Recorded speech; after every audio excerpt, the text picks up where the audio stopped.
Hello everyone, सभी का स्वागत है हमारे इस क्यूट से चैनल में जिसका नाम है CUET मॉक। मैं हूं आपका ऑर्गेनिक केमिस्ट्री एजुकेटर दीपक नाथ और आज से हम स्टार्ट करने वाले हैं अपने +2 की ऑर्गेनिक केमिस्ट्री। हमारे +2 के ऑर्गेनिक केमिस्ट्री के पढ़ने के लिए हमें कुछ इम्पॉर्टेंट चीज़ें जानने की ज़रूरत है, जिनमें से पहली चीज़ ये है कि हम अपने ऑर्गेनिक केमिस्ट्री में काफ़ी सारे कंसेप्ट्स और रिएक्शंस वो पढ़ेंगे जो हम लोगों ने +1 में पढ़ लिए हैं। मैं जब आपको वो रिएक्शंस पढ़ाऊँगा, उन रिएक्शंस के टाइम में मैं आपको बताता रहूँगा कि वो रिएक्शंस हम लोगों ने कब पढ़े थे, कहाँ पढ़े थे, कौन से चैप्टर में पढ़े थे, उनका मैकेनिज़्म कैसे होता है, सब कुछ मैं आपको बताऊँगा। साथ ही साथ मैं आपको इस बार 12th के सिलेबस के जितने चैप्टर्स हैं वो भी पढ़ाने वाला हूँ विथ प्रॉपर रिएक्शंस, मैकेनिज़म्स और एग्जाम्पल्स के साथ। शुरू करते हैं हम अपना पहला chapter, halo alkanes and hello arenes.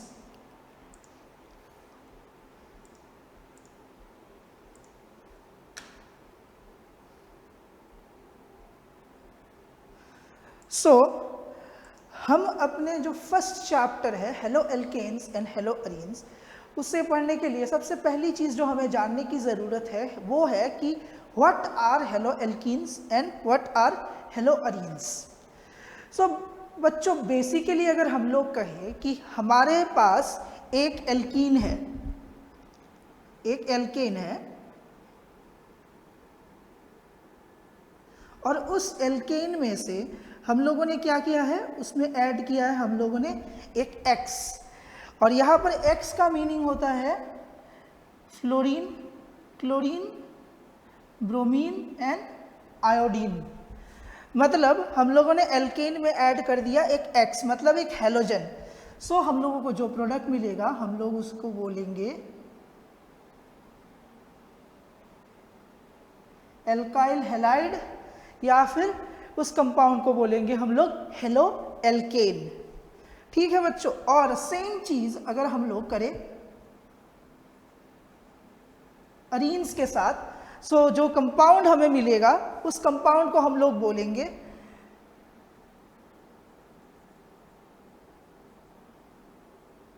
Hello arenes.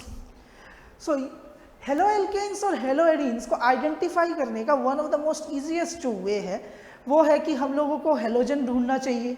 Second है कि एल्काइल हैलाइड्स या फिर हेलो एल्केन्स में हमेशा हेलोजन एटम उस कार्बन से बॉन्डेड होगा जिसकी हाइब्रिडाइजेशन होगी sp3, और हेलो एरीन्स के केस में उस कार्बन की हाइब्रिडाइजेशन होगी sp2। हम अपने इस चैप्टर में पढ़ने वाले हैं मेथड्स ऑफ प्रिपरेशन, कि हम लोग एल्काइल हैलाइड्स और या फिर halo alkanes and haloarenes को कैसे बनाते हैं। फिर पढ़ेंगे हम अपनी physical and chemical properties of halo alkanes and haloarenes. इसके बाद पढ़ेंगे हम उनके यूजेस। ये सब कुछ हमें इस चैप्टर में पढ़ना है। तो चलिए हम लोग शुरू करते हैं अपने पहले टॉपिक से, जिसका नाम है कि classification of halo alkanes and hello arenes. अगर मैं आपको बोलूं कि क्लासिफाई करना है हमें halo alkanes and haloarenes को, हम लोग स्टार्ट करेंगे कि हमारे पास कितने हेलोजन एटम्स अटैच्ड है हमारे कार्बन से। उस बेसिस पे हम लोग इनको डिवाइड कर सकते हैं 3 टाइप्स में। There are 3 types. First type बोलेंगे हम लोग मोनो हेलो एल्केन्स या फिर monohaloarenes. Second type को बोलेंगे हम लोग डाई हेलो एल्केन्स या फिर डाई हेलो एरीन्स, और थर्ड टाइप को बोलेंगे हम लोग पॉली हेलो एल्केन्स और पॉली हेलो एरीन्स। इतना बच्चों सभी को पता है, मोनो मतलब 1 होता है, डाई मतलब 2 होता है और पॉली मतलब मोर देन 2 होता है। हमारे इस केस में मोनो हेलो एल्केन या फिर मोनो हेलो एरीन को अगर हम लोग कंसिडर करें, हमारे पास उस केस में होगा एक single halogen atom. Die halo alkane and die hello arenes के केस में हमारे पास होंगे 2 हेलोजन एटम्स, और poly halo alkane and poly hello arenes के केस में हमारे पास होंगे मोर देन 2। हमारे पास यहाँ पर कुछ एग्जाम्पल्स हम लोग देख सकते हैं कि पहला एग्जाम्पल जो है मोनो हेलो एल्केन का, वो है हम लोगों ने जो लिया हुआ है C2H5X। यहाँ पर हमारे पास एक सिंगल हेलोजन एटम है, मतलब X एटम दिया हुआ है, सो ये होगा एक मोनोहेलो एल्केन। सिमिलरली इसके नीचे वाले केस में हमारे पास एक सिंगल हेलोजन एटम दिया हुआ है एक एरोमेटिक रिंग के साथ, तो हम लोग इसको बोलेंगे मोनोहेलो अरीन। सिमिलरली सेकंड केस में हमारे पास 2 हेलोजन एटम है, इसको बोलेंगे हम लोग डायहेलो एल्कीन। एंड नेक्स्ट केस में हमारे पास एरोमेटिक रिंग के साथ 2 हेलोजन एटम्स है, सो हम लोग इसको बोलेंगे डायहेलो अरीन। सिमिलरली हमारे पास ट्राइहेलो एल्कीन, ट्राइहेलो एरीन, ऐसे करके हम टेट्रा, पेंटा, हेक्सा, ऐसे करके हम लोग कंपाउंड्स बना सकते हैं। सो नेक्स्ट अगर हम लोग सोचे कि इसकी और क्लासिफिकेशन हो सकती है, हाँ बच्चों इसकी और भी क्लासिफिकेशन हो सकती है। सो नेक्स्ट जो क्लासिफिकेशन होगा वो होगा according to the hybridisation of the carbon atom, कि जिस कार्बन से हमारा हेलोजन बॉन्डेड है उस कार्बन की हाइब्रिडाइजेशन क्या है। सो उस अकॉर्डिंग अगर हम लोग देखें, सो इसकी क्लासिफिकेशन 2 टाइप की हो सकती है। पहला, अगर कार्बन का sp3 हाइब्रिडाइजेशन हो, और दूसरा अगर कार्बन में sp2 हाइब्रिडाइजेशन हो। सो sp3 हाइब्रिडाइजेशन के केस में हमारे पास 3 टाइप्स ऑफ हेलो एल्केन्स या फिर हेलो अरीन्स होते हैं। सो जो पहला टाइप है उसको हम लोग बोलते हैं एल्काइल हैलाइड्स या फिर हेलो एल्केन्स। तो बच्चों ये तो हो गया, आपके चैप्टर का नाम ही मिल गया आपको यहाँ पर, मतलब ये है मोस्ट बेसिक टाइप। और इस चैप्टर में सबसे ज़्यादा रिएक्शंस हम लोग जो पढ़ेंगे वो पढ़ेंगे हम लोग एल्काइल हैलाइड्स के। सो एल्काइल हैलाइड्स क्या होते हैं? एल्काइल हैलाइड्स में सिंपल जो मैंने यहाँ पर एक रिएक्शन लिखा है, एक एल्कीन होगा आपके पास, और उस एल्कीन में हम लोग ऐड करेंगे क्या? एक हेलोजन एटम। जब वो हेलोजन एटम ऐड होगा उसी वक्त वो रिप्लेस किसको करके ऐड होगा? एक हाइड्रोजन को, और हमें जो कंपाउंड मिलेगा उसको हम लोग बोलेंगे एक एल्काइल हैलाइड, या फिर बोलेंगे इसको हम लोग हेलो एल्केन। सो ये जो कंपाउंड एल्काइल हैलाइड बन रहा है इसको हम लोग रिप्रेजेंट कर सकते हैं एक सिंपल फॉर्मूले से, जो फॉर्मूला क्या है? CnH twice N plus 1X। और यहाँ पर हम लोगों को पता है X का मतलब है हेलोजन। ये फॉर्मूला सिंपल रिप्रेजेंटेशन होगा हमारे एल्काइल हैलाइड्स का। अब एल्काइल हैलाइड्स को भी हम लोग फर्दर डिवीजन कर सकते हैं into primary, secondary and tertiary. वो कैसे होगा? अगर हमारे पास एल्काइल हैलाइड में एक सिंगल एल्काइल ग्रुप हो, मतलब जिस कार्बन से हमारा हेलोजन अटैच्ड है उस कार्बन से एक सिंगल एल्केन ग्रुप अटैच्ड हो या फिर एल्काइल ग्रुप अटैच्ड हो, तो हम लोग उसको बोलेंगे प्राइमरी एल्काइल हैलाइड। अगर 2 एल्काइल ग्रुप अटैच्ड है तो हम लोग बोलेंगे इसको सेकेंडरी एल्काइल हैलाइड। जैसे कि यहाँ पर आप देख सकते हो कि एग्जाम्पल में दिया हुआ है सेकेंडरी एल्काइल हैलाइड, क्योंकि यहाँ पर ये एक एल्काइल ग्रुप है और ये भी एक एल्काइल ग्रुप है। हमारे पास 2 एल्काइल ग्रुप्स अटैच्ड है इस कंपाउंड में, सो हम लोग बोलेंगे इसको सेकेंडरी एल्काइल हैलाइड। सिमिलरली अगर हम लोग अपने थर्ड एग्जाम्पल में देखें तो यहाँ पर हमारे पास कितने 3 एल्काइल ग्रुप्स अटैच्ड है, तो हम लोग इसको बोलेंगे टर्शियरी एल्काइल हैलाइड। सो ये हो गया आपके एल्काइल हैलाइड के क्लासिफिकेशन। नेक्स्ट जो हम लोग देखेंगे क्लासिफिकेशन में वो होगा एलाइलिक हैलाइड। सो एलाइलिक हैलाइड जानने से पहले हम लोगों को ये पता होना चाहिए कि एलाइल कंपाउंड्स क्या होते हैं। सो बच्चों हम लोगों ने अपने +1 में पढ़ा है एलाइल कंपाउंड्स क्या होते हैं कि अगर एक डबल बॉन्ड के साथ एक सिंगल बॉन्ड जुड़ा हुआ हो तो हम लोग बोलते हैं इसको एलाइल। अब सोच लो कि ये जो सिंगल बॉन्ड है उस सिंगल बॉन्ड में एक हेलोजन भी अटैच्ड है, तो हम लोग बोल देंगे इसको एलाइल हैलाइड। सो यहाँ पर आप लोग देख सकते हो कि हमारे पास 2 एग्जाम्पल्स भी है एलाइल हैलाइड्स के। पहले एग्जाम्पल में जो मैंने स्ट्रक्चर बनाया हुआ है वही दिया हुआ है कि एक डबल बॉन्ड है, उस डबल बॉन्ड के साथ एक सिंगल बॉन्ड अटैच्ड है, और जो कार्बन सिंगल बॉन्ड से अटैच्ड है उस कार्बन में एक हेलोजन भी एडेड है। सिमिलरली हम अपने नेक्स्ट एग्जाम्पल में देख सकते हैं कि यहाँ पर मेरे पास एक डबल बॉन्ड है और उससे अटैच्ड एक सिंगल बॉन्ड है, उस सिंगल बॉन्ड से अटैच्ड एक हेलोजन है। सो ये हो गया हमारे एलाइलिक हैलाइड्स या फिर एलाइल हैलाइड्स। नेक्स्ट जो चीज़ हमें देखनी है वो है बेंजाइलिक हैलाइड्स। सो बेंजाइलिक हैलाइड्स क्या होते हैं कि एक बेंजीन रिंग होगा हमारे पास।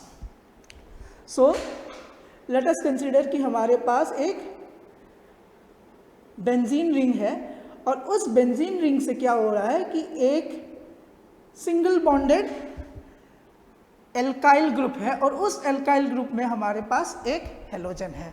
सो इसको बोलेंगे हम बेंजाइलिक हैलाइड। जैसे कि ये एग्जांपल आप देख सकते हो बेंजाइलिक हैलाइड का हमारे पास दिया हुआ है। इस केस में अगर जिस कार्बन से हमारा हेलोजन अटैच्ड है उस हेलोजन मतलब कार्बन में अगर 2 हाइड्रोजन है और एक एराइल ग्रुप है, मतलब फिनाइल रिंग यहाँ पर दिया हुआ है, सो इसको बोलेंगे हम लोग 1 डिग्री या फिर प्राइमरी बेंजाइलिक हैलाइड। अगर ये 2 हाइड्रोजन जो दिए हुए उनमें से हम लोग एक हाइड्रोजन को रिप्लेस कर दे किसी भी एल्काइल ग्रुप से, मतलब अगर हम लोग इस रिंग को सिंपल AR लिख सके, मतलब एरोमेटिक रिंग, और हम लोगों के पास CH2 के जगह पे अब CHX है और इस एक हाइड्रोजन को हम लोगों ने रिप्लेस कर दिया किसी भी एल्काइल ग्रुप से, सो जो कंपाउंड हमें मिलेगा उसको हम लोग बोलेंगे secondary alkyl halide, sorry secondary benzylic halide. और सिमिलरली अगर हम इस हाइड्रोजन को भी रिप्लेस कर दे और एक एल्काइल ग्रुप से, देन हम लोग इसको बोलेंगे टर्शियरी बेंजाइलिक हैलाइड। नेक्स्ट जो क्लासिफिकेशन आता है वो आएगा ऑन द बेसिस कि हमारा जो हेलोजन बॉन्ड है, हेलोजन जिससे बॉन्ड कर रहा है जिस कार्बन से, वो अगर sp2 है तो उस बेसिस पे भी अगर हम लोग कंसीडर करें तो हमारे पास 2 टाइप्स ऑफ क्लासिफिकेशन है। There are 2 classifications. फर्स्ट जो क्लासिफिकेशन है हमारे पास वो है विनाइलिक हैलाइड का। सो विनाइलिक हैलाइड क्या होता है कि अगर हमारे पास एक डबल बॉन्ड हो, ठीक है, जैसे कि आप लोग देख सकते हैं मैंने मार्क किया हुआ है यहाँ पर, हमारे पास एक डबल बॉन्ड है और उस डबल बॉन्ड से अटैच्ड होगा एक हेलोजन एटम, फिर हम लोग उसको बोलेंगे विनाइलिक हैलाइड। यहाँ पर सेकंड केस में भी आप लोग देख सकते हो कि यहाँ पर एक डबल बॉन्ड दिया हुआ है और उस डबल बॉन्डेड कार्बन से अटैच्ड है हमारे पास एक हेलोजन, सो ये भी हुआ हमारे पास एक विनाइलिक हैलाइड। नेक्स्ट जो टाइप आएगा उसको हम लोग बोलेंगे एराइल हैलाइड्स या फिर हेलोअरीन्स। नाउ इस केस में क्या होगा आपके पास कि हमारा जो हेलोजन है वो डायरेक्टली अटैच्ड होगा एक sp2 हाइब्रिडाइज्ड कार्बन के साथ, और वो कार्बन जो है वो कार्बन प्रेजेंट होगा एक एरोमेटिक रिंग में, फिर हम लोग उस कंपाउंड को बोलेंगे एराइल हैलाइड या फिर हेलोअरीन्स। सो फर्स्ट एग्जांपल में आप देख सकते हो कि हमारे पास एक फिनाइल रिंग है, मतलब C6H5 रिंग है, और उस C6H5 रिंग के साथ हमारे यहाँ पर C6H5 रिंग के साथ प्रेजेंट है एक X। सो हम लोगों को मिल रहा है एक एराइल हैलाइड या फिर हेलोअरीन। सिमिलरली सेकंड एग्जांपल पे हमारे पास यहाँ पर एक टोलुइन रिंग दिया हुआ है और उस टोलुइन रिंग में हम लोगों ने एक कार्बन के साथ अटैच कर दिया है क्या, एक हेलोजन एटम। सो ये भी हो गया हमारा एक एराइल हैलाइड का एग्जाम्पल। सो ये हुए हमारे classifications of alkyl halides and aryl halides. So कितने क्लासिफिकेशन है हमें मिले बच्चों? फर्स्ट क्लासिफिकेशन था on the basis of number of halogen atoms attach to a carbon. Second classification हम लोगों ने पढ़ा on the basis of type of hybridization of the carbon that is bonded to the halogen atom, जिसके basis पे हमें मिल रहा है CsP3 and CsP2। sp3 के केस में हम लोगों को मिल रहा है 3 टाइप्स और sp2 के केसेस में हम लोगों को मिल रहा है 2 टाइप्स। सो ये है आपके classification of alkyl halides and aryl halides, या फिर हम लोग बोले तो हेलो एल्केन्स एंड हेलोएरिन्स। ये तो हो गया हमारा सिंपली क्लासिफिकेशन कैसे हो सकता है। अब सब सोच रहे होंगे कि क्लासिफिकेशन तो हो गया, नेक्स्ट तो हमें पढ़ना है रिएक्शंस। बट हम लोगों को रिएक्शन से पहले और एक चीज जो इंपॉर्टेंट है वो पढ़नी है, और वो है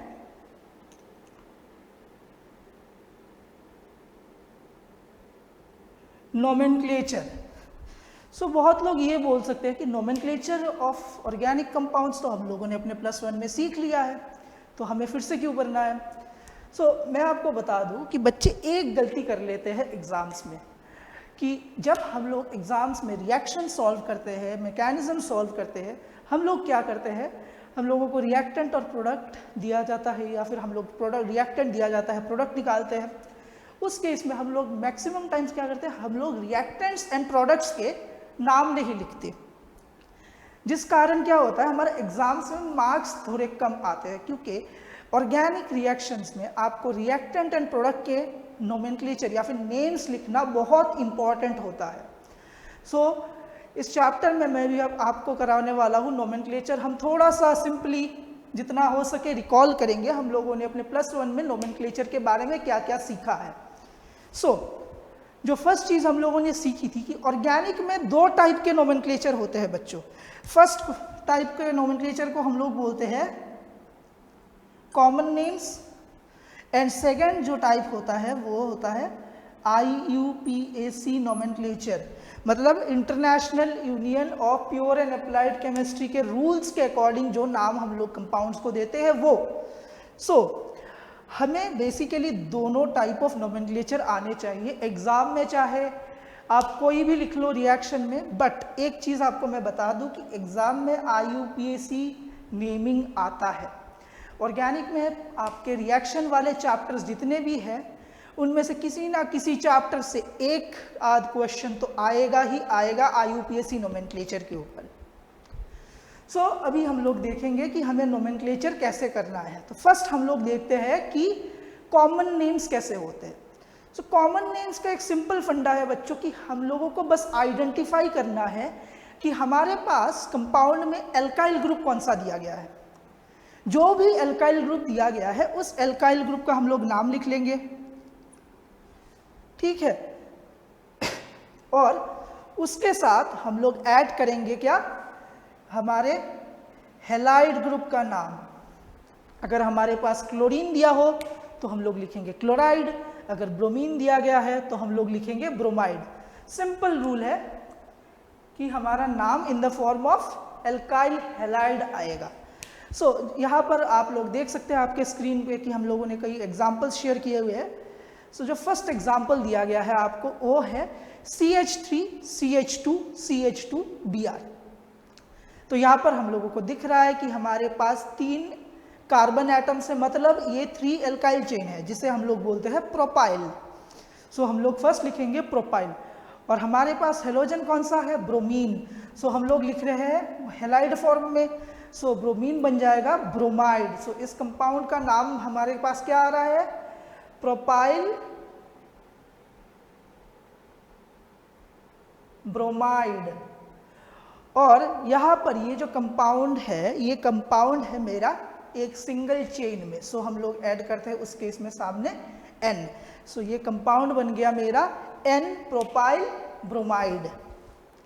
सिमिलरली अगर हम लोग इसके IUPAC नेम की तरफ जाए, सो हम लोग फर्स्ट क्या करेंगे, लॉन्गेस्ट चेन आइडेंटिफाई करेंगे। सो यहाँ पर क्या है, लॉन्गेस्ट चेन में हमारे पास है 3 कार्बन एटम्स, और फिर क्या करेंगे, फिर हम लोग उसको नंबर करेंगे। सो प्रायोरिटी के बेसिस पे नंबर करेंगे। सो ब्रोमीन वाले कार्बन को यहाँ पर प्रायोरिटी मिल रही है, सो उसको बोलेंगे हम लोग नंबर 1। जो सेकेंड कार्बन है वो आएगा नंबर 2, और लास्ट जो कार्बन है उसे हम लोग कहेंगे 3। सो ये आ गया हमारा 3 कार्बन एटम्स, 1 2 3। सो अब हम लिखेंगे इसका नेम। तो नेम कैसे लिखेंगे हम लोग, सबसे पहले आएगा हमारा फंक्शनल ग्रुप का पोजीशन एंड इसका नेम। सो यहाँ पर फंक्शनल ग्रुप कौन सा है, ब्रोमीन, और उसका पोजीशन है 1। सो पहले हम लोग लिखेंगे 1 ब्रोमो। और हमारे पास क्या है, हमारे पास स्ट्रेट चेन में एक प्रोपेन है, प्रोपेन मतलब 3 कार्बन है। सो इसका नाम आएगा 1 ब्रोमो प्रोपेन। सो ये आता है हमारे IUPAC नोमेनक्लेचर का system for alkyl halides. Similarly आप लोग देख सकते हो आपके सेकंड एग्जांपल में जो स्ट्रक्चर दिया गया है उसमें सेकंड कार्बन जो है, सेकंड कार्बन में हमारे पास क्लोरीन एटम अटैच्ड है, और इसका नाम आता है, कॉमन नेम होगा आइसोप्रोपाइल क्लोराइड। तो हमेशा याद रखो कि अगर हमारे पास 3 कार्बन का चेन हो और उसमें सेकंड कार्बन में कोई भी फंक्शनल ग्रुप या फिर साइड चेन लगा हो तो उसको हम लोग रिप्रेजेंट करते हैं आइसो लिखकर। जैसे कि हम लोगों ने सिंपल स्ट्रेट चेन के केस में लिखा था N, लिखा था ना हम लोगों ने N। सिमिलरली अगर हमारे पास 3 कार्बन का एक सिस्टम हो और उसमें से सेकंड कार्बन में कोई भी फंक्शनल ग्रुप या फिर एल्काइल ग्रुप अटैच्ड हो या फिर एराइल ग्रुप अटैच्ड हो, तो हम लोग इसको रिप्रेजेंट करते हैं बाय द वर्ड आइसो। तो ये बन गया हमारा isopropyl chloride. Similarly third structure में भी आप लोग देख सकते हो हमारे पास 3 कार्बन का एक चेन है, जिसमें हमारे पास सेकंड कार्बन में क्या है, सेकंड कार्बन में हमारे पास यहाँ पर एक CH3 ग्रुप अटैच्ड है। और क्योंकि यहाँ पर मेरे पास टोटल 4 कार्बन्स है तो कॉमन नेम में हम लोग वही लिखेंगे जितने कार्बन्स होते हैं। तो हमारे पास सेकंड पोजीशन पे यहाँ पर एक CH3 ग्रुप है जिसको रिप्रेजेंट करेंगे हम बाय द वर्ड आइसो। हमारे पास 4 कार्बन है जिसको रिप्रेजेंट करेंगे हम बाय द वर्ड ब्यूटाइल। सो आ गया हमारा आइसोब्यूटाइल। और यहाँ पर जो क्योंकि हमारे पास क्लोरीन एटम दिया गया है सो आइसोब्यूटाइल क्लोराइड। तो आप लोगों को शायद समझ में आ गया होगा कि हम लोगों को एल्काइल हैलाइड्स के कॉमन नेम्स कैसे लिखने होते हैं। बहुत ही सिंपल प्रोसीजर है, प्रैक्टिस करो घर में ताकि एग्जाम्स में आप लोग लिख सको रिएक्शन के नीचे कि जो हमारा रिएक्टेंट है, प्रोडक्ट है, उनके नोमेनक्लेचर। सिमिलरली आप देख सकते हो कि हमारे IUPAC नेम में भी जो सेकंड कंपाउंड है उसमें सेकंड पोजीशन पे है, सो इसका नाम आ जाएगा 2-क्लोरो। सिमिलरली अगर हम लोग अपने थर्ड कंपाउंड, अच्छा यहाँ पर एक ट्विस्ट है कि आप लोग बोल सकते हो कि ये जो नोमेनक्लेचर सिस्टम दिया गया है उसके अकॉर्डिंग अगर हम लोग सोचे तो हमारे थर्ड कंपाउंड में CH3 है, CH है और CH2Cl है और इसमें एक CH3 एडेड है। सो नेमिंग तो काफ़ी इजी है, इसको 1 दे दिया, इसको 2 दे दिया, इसको 3 दे दिया, 3 कार्बन आ गए हमारे चेन में। ये जो एक कार्बन है ये आता है हमारा साइड चेन में। अब आप बोलोगे कि ये सेकंड में मिथाइल ग्रुप है और ये फर्स्ट वाले में क्लोराइड ग्रुप है। सो अभी नोमेनक्लेचर जब लिखेंगे कौन सा पहले लिखेंगे, मिथाइल पहले लिखेंगे कि क्लोराइड पहले लिखेंगे। सो ये चीज़ अगर याद रखना है कि जब भी हमारे पास मोर देन 1 साइड चेन या फिर फंक्शनल ग्रुप्स हो सो प्रायोरिटी के बेसिस पे जाता है कि किसका नेम पहले आएगा। और मैजॉरिटी ऑफ द टाइम क्या होता है वो अल्फाबेटिकल ऑर्डर में लिखा जाता है। सो हमें पता है क्लोरो पहले आएगा क्योंकि वो C से स्टार्ट होता है। सो 1 क्लोरो 2 मिथाइल प्रोपेन, ये आ गया हमारा इस कंपाउंड का नेम। सो हम लोगों ने अभी देखा कि एल्काइल हैलाइड्स के नेमिंग कैसे होते हैं, फिर हम लोग देखने वाले हैं अब एराइल हैलाइड्स के केस में हम लोगों को क्या करना है। सो हम लोग ये कंपाउंड एक कंसिडर करते हैं, ये जो हमारे पास पहले से प्रेजेंट है। सो ये बेंजीन रिंग जो है इसमें और भी तो 5 पोजीशंस है। जिस पोजीशन पे हम लोगों ने ऐड किया है उस कार्बन को अगर हम लोग 1 बोले उसको छोड़ने के बाद हमारे पास ये सेकंड पोजीशन, थर्ड पोजीशन, ये फोर्थ पोजीशन, ये फिफ्थ पोजीशन, ये सिक्स्थ पोजीशन, ये 5 और पोजीशंस है। सो जब हम हेलो एल्केन्स या फिर किसी भी एरोमेटिक कंपाउंड का 6 मेंबर रिंग मतलब बेंजीन रिंग टाइप कंपाउंड का जब भी हम लोग कॉमन नेम लिखे सो हम नंबर से उसको डिनोट नहीं करते, हम लोग उसको डिनोट करेंगे। सेकंड पोजीशन को हम लोग बोलते हैं ऑर्थो, थर्ड पोजीशन को हम लोग बोलते हैं मेटा, फिर फोर्थ को बोलते हैं हम लोग पैरा, फिफ्थ पोजीशन को फिर से बोलते हैं हम लोग मेटा, सिक्स्थ पोजीशन को हम लोग बोलते हैं ऑर्थो। सो ये ortho, Meta and para position से हम लोग डिनोट करेंगे कि हमारा जो फंक्शनल ग्रुप्स है वो कौन से पोजीशंस में एडेड है। सो यहाँ पर आप अगर सेकंड केस को देखें सो यहाँ पर मेरे पास 2 ब्रोमीन ग्रुप्स अटैच्ड है। एक अटैच्ड है मेरे फर्स्ट कार्बन को अगर इसको कंसिडर करें तो ये होगा थर्ड कार्बन। सो 1 और 3 पोजीशन पे 2 ब्रोमीन्स अटैच्ड है। सो फर्स्ट पोजीशन वाले को हम लोग नंबर दे रहे हैं और इसका IUPAC नेमिंग जो है वो काफ़ी इजी है क्योंकि 1 और 3 में एडेड है। सो 1,3 2 ब्रोमीन है सो डाइब्रोमो और ये बेंजीन रिंग है सो बेंजीन, मतलब 1,3 डाइब्रोमो बेंजीन। अब जब हम इसका कॉमन नेम लिखेंगे सो फर्स्ट वाले को तो हम लोग कुछ नहीं बोल रहे, तो वो सिंपल हमारा बेस हो गया। उसके अकॉर्डिंग ये हमारे पास सेकंड पोजीशन है और ये हमारा थर्ड है। So this is 3। सो इसका नेम क्या होगा, इसका नेम होगा तो थर्ड पोजीशन को हम लोग बोल रहे हैं Meta. So this will be Meta dibromo benzene. Similarly अगर हम अपने थर्ड केस में जाए, सो इसमें भी हमारे पास ब्रोमीन दिया हुआ है एक बेंजीन रिंग में, बट इन दिस केस हमारे दोनों मेटा पोजीशन में ब्रोमीन दिया हुआ है। सो अगर हमारे पास ऐसा कोई कंपाउंड है जिसमें दोनों मेटा पोजीशंस और हमारे फर्स्ट कार्बन में जो फंक्शनल ग्रुप है वो तीनों सेम है, तो हम लोग उस कंपाउंड को रिप्रेजेंट करेंगे बाय द वर्ड सिम। सो ये हो गया हमारा सिम ट्राइब्रोमो बेंजीन। और अगर हम इसका IUPAC नेम लिखे तो हमारे पास ये फर्स्ट पोजीशन, ये थर्ड पोजीशन और ये फिफ्थ पोजीशन, इन 3 पोजीशंस में हमारे पास इसमें है ब्रोमीन्स। सो इसका नाम आएगा 1,3,5 ट्राइब्रोमो बेंजीन। सो ये हुआ हमारा सिंपल नोमेनक्लेचर। अब जो हमें नेक्स्ट देखना है कि ऐसा भी तो हो सकता है कि ये जो हम लोगों ने मोनोहेलो एल्केन्स, मोनोहेलो एरीन्स का देखा, वो मोनो ना होकर हम लोग को डाई में दिया जाए। देन हम लोग क्या कर सकते हैं, अगर डाई में हमारे पास, सोचो कि आप सेम कार्बन एटम में आपको दे दिया गया है 2 हेलोजन।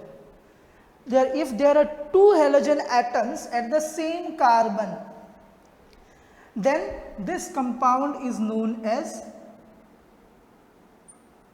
geminal और जेम, और इस कंपाउंड को हम लोग पूरा बोलेंगे जेम डाइहेलाइड। और इसका जब हम लोग नेम लिखेंगे वो होगा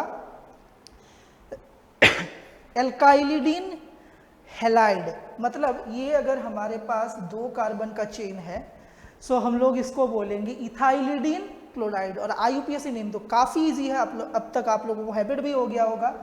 इसको अगर हम लोग 1 बोले और इसको 2 बोले, सो ये हो गया हमारा इथेन। और इसका नेम क्या होगा 1,1, क्योंकि यहाँ पर एक कार्बन में 2 क्लोरीन एटम्स है, सो इसका नाम आएगा 1,1 डाइक्लोरो इथेन। जैसे कि यहाँ पर आप लोग देख सकते हैं ये नेम दिया हुआ है और ये भी नेम दिया हुआ है इथाइलिडीन क्लोराइड। अब लेट अस कंसिडर कि हमारे पास कुछ ऐसा है,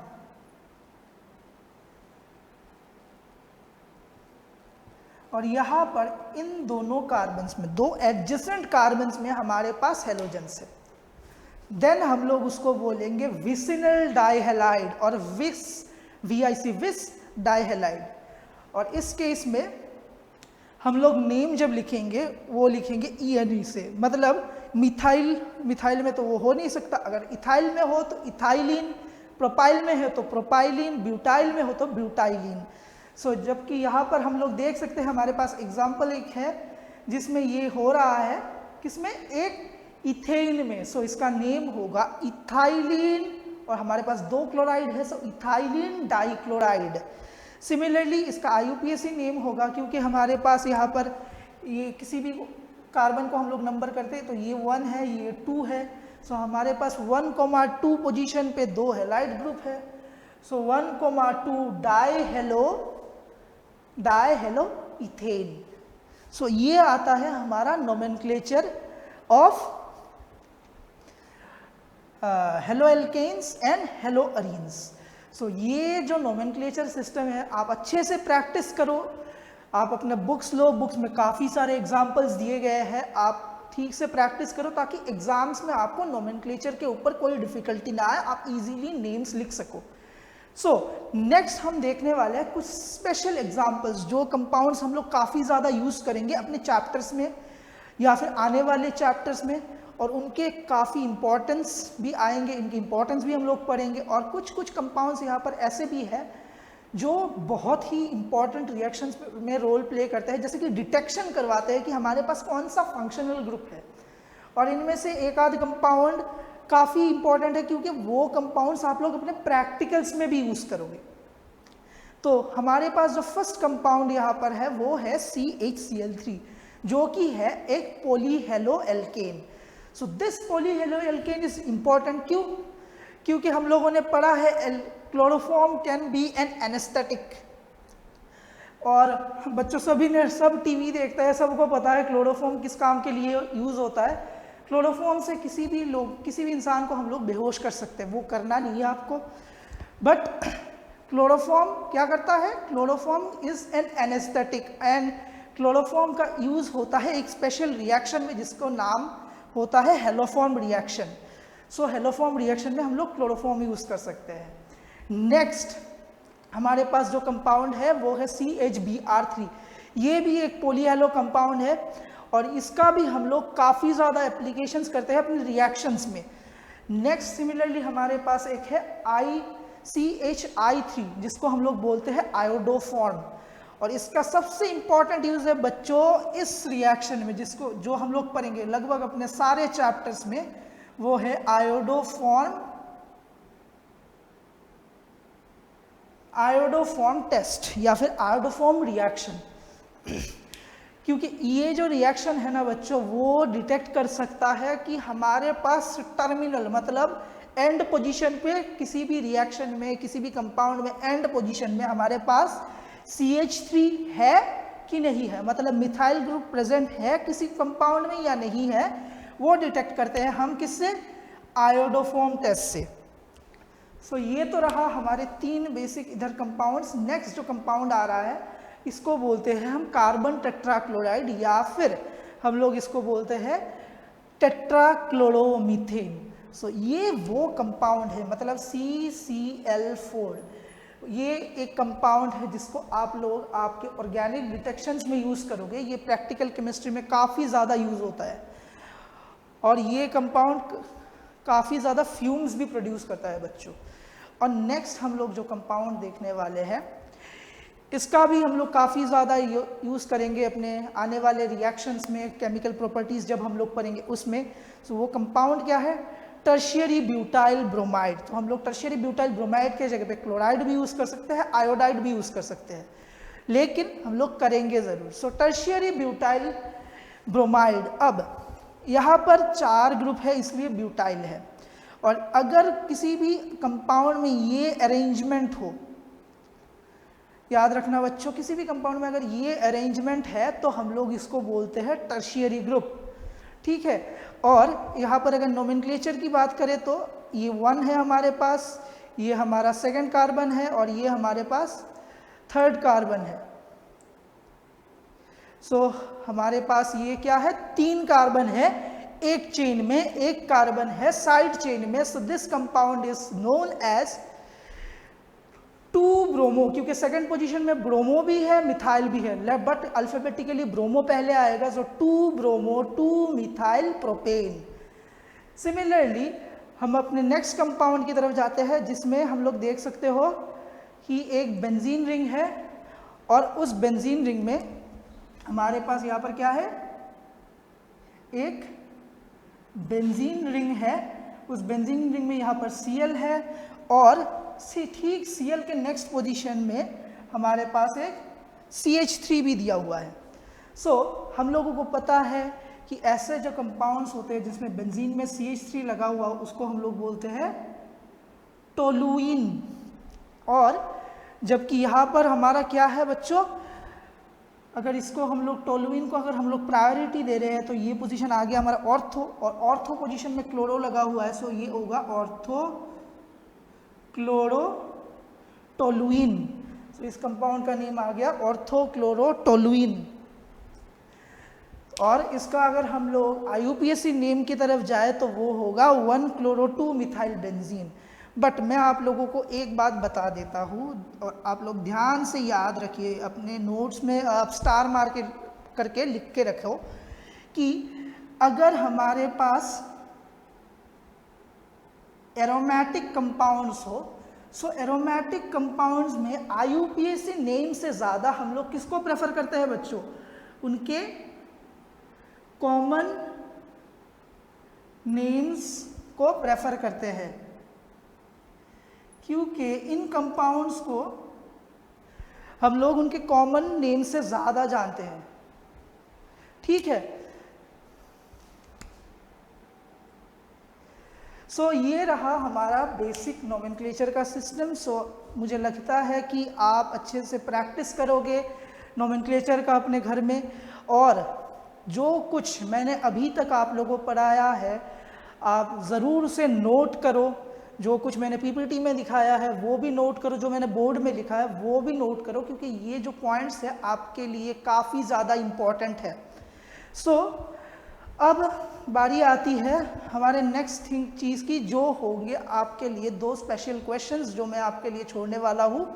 सो आपको बोर्ड में दिख रहा होगा कि आपके यहाँ पर 2 कंपाउंड्स बने हुए हैं, ये एक कंपाउंड है और ये एक कंपाउंड है। सो आपको क्या करना है, आपको घर में अभी करना है प्रैक्टिस नोमेनक्लेचर का, और फिर आपको ट्राई करना है इन दोनों कंपाउंड्स के नेम लिखने का। ज़रूर प्रैक्टिस करो, ज़रूर ट्राई करो इनके नेम लिखने की, और हो जाता है आपसे देन वेल एंड गुड, जो मुझे लगता है कि सब कर ही लोगे। और अगर बाई चांस आपसे नहीं होता तो हम इन दोनों कंपाउंड्स के नेम्स को डिस्कस करेंगे अपने नेक्स्ट वीडियो में। सो इसी के साथ हम अपना आज का लेक्चर करते हैं फिनिश और मिलते हैं अपने अगले वीडियो में। So see you in the next lecture. धन्यवाद।